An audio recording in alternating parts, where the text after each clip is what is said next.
threat of a US recession remains alive in 2023.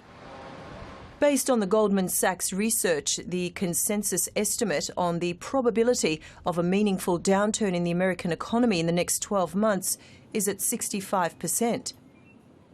So as we look at 2023, there's two possible scenarios.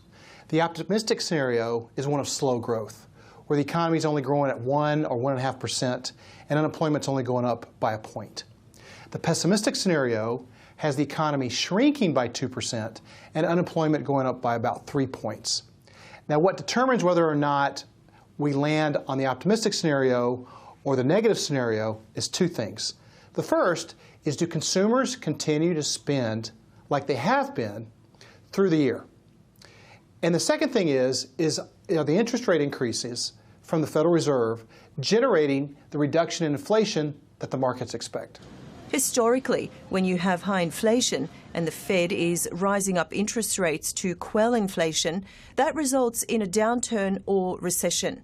The good news is, as we look at the data coming into the new year, inflation is falling faster than markets expect given the interest rate increases.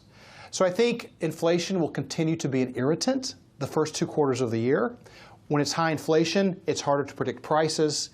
It's harder, your costs go up faster than you want, which can cut into profits.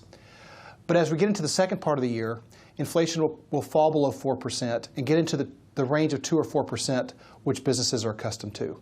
So good news on the inflation front as we go through the year. A recession is considered to be a prolonged economic downturn that broadly affects the economy and typically lasts 2 quarters or more. What needs to occur to prevent an economic recession in 2023?